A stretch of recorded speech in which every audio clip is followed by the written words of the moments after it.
ইরানের ইতিহাসে অন্যতম প্রভাবশালী রাজনৈতিক ও ধর্মীয় নেতা আয়াতুল্লাহ আলী খামেনি শেষ বিদায়ের আনুষ্ঠানিক সূচি ঘোষণা করেছে তেহরান। প্রায় ৩.৫ দশক দেশটির সর্বোচ্চ নেতা হিসেবে দায়িত্ব পালন করা এই নেতাকে চিরবিদায় জানাতে আগামী জুলাইয়ের প্রথম সপ্তাহে রাজধানী তেহরান সহ বিভিন্ন শহরে একাধিক জানাজা ও শোকানুষ্ঠানের আয়োজন করা হয়েছে। ইরানের রাষ্ট্রীয় সংবাদ মাধ্যম প্রেস টিভির খবরে বলা হয়েছে, খামেনির রচনাবলী সংরক্ষণ ও প্রকাশনা বিষয়ক দপ্তর এই কর্মসূচি ঘোষণা দিয়েছে। সূচি অনুযায়ী ৪ ও ৫ জুলাই তেহরানের ইমাম খোমাইনি মোসাল্লায় সাধারণ মানুষের শ্রদ্ধা নিবেদনের সুযোগ রাখা হবে। ৬ জুলাই রাজধানীতে অনুষ্ঠিত হবে কেন্দ্রীয় জানাজার শোভাযাত্রা। এছাড়া ৭ জুলাই কওম ও ৯ জুলাই তার নিজ শহর মাসহাদেও পৃথক জানাজার আয়োজন করা হয়েছে। পরে তাকে ইমাম রেজার মাজার প্রাঙ্গণে দাফন করা হবে।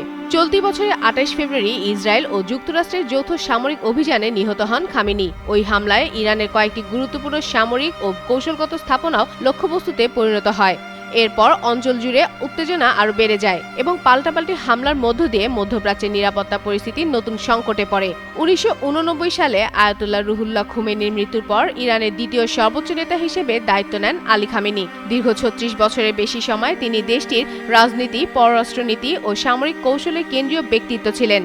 ইরানের বিপ্লবের পিছনে আদর্শিক শক্তি ছিলেন খামেনি। তার শেষ বিদায়ের মধ্য দিয়ে ইরানের সমসাময়িক শাসন ব্যবস্থার একটি দীর্ঘ ও প্রভাবশালী অধ্যায়েরও অবসান ঘটছে বলে মনে করছেন বিশ্লেষকরা। এদিকে আলী খামেনি পরবর্তী ইরানের সর্বোচ্চ নেতা নির্বাচিত হন তার দ্বিতীয় ছেলে মোস্তফা হুসাইনি খামেনি। কিন্তু যুদ্ধ শুরুর পর থেকে তিনি অন্তরালেই আছেন, জনসম্মুখে আসেননি।